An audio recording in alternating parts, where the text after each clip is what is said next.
Good morning, everyone. My name is Maria Fernanda, and I am part of Pueblo. Today, I stand before you not just as an individual, but as a representation of unheard voices.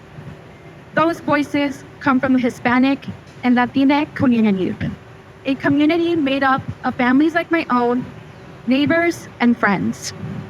People that get up every day to go to work to ensure that their families have food on the table, that their children can have a bright future, and so that they can pursue the American dream.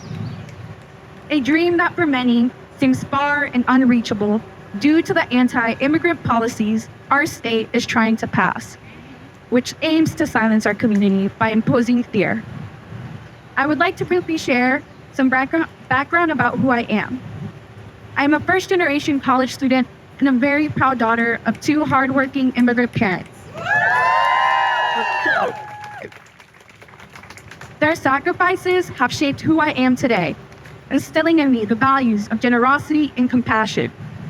Growing up, I watched them help others without hesitation, even when their own resources were stretched thin. So being kind, even when what I had to give was little, became second nature to me. That's the strength in our community. Last year, I turned 18. I waited in anticipation for the election season because I was finally old enough to vote, a tool that I could use to advocate for my community's needs and interests. But as you can imagine, these past few months have meant a lot of fear, anguish, and uncertainty. With the passing of HB 10, every day I wake up praying for the safety of my family and friends, hoping that they return home from work, school, or even an errand. Now, with the potential passing of these 4 anti-immigrant bills, that fear, that anguish has only worsened. Tell me, how can we pursue happiness and achieve aspirations when peace and security are constantly under threat? It is only right that I stand up for my community. We deserve to be acknowledged for our positive contributions rather than being labeled as criminals. We deserve to have basic human rights. We deserve to be treated with dignity. We live in a hostile environment where immigrants are wrongfully judged, yet we have impulsed the state economy upward.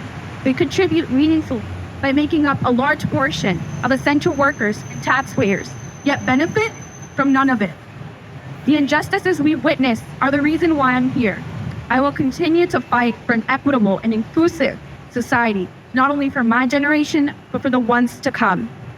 To our legislators, I urge you to reflect. The scapegoating of immigrants only distracts us from addressing real serious issues that affect North Carolinian families. For example, the lack of access to affordable housing, gaps in healthcare, and barriers to quality education, to name a few. I urge you to stop attacking immigrants and instead think of ways to reallocate funding for the betterment of all residents in the state, regardless of their status. I stand here today not just to speak, but to remind you that we are watching, we are organizing, and we are not going anywhere. Thank you.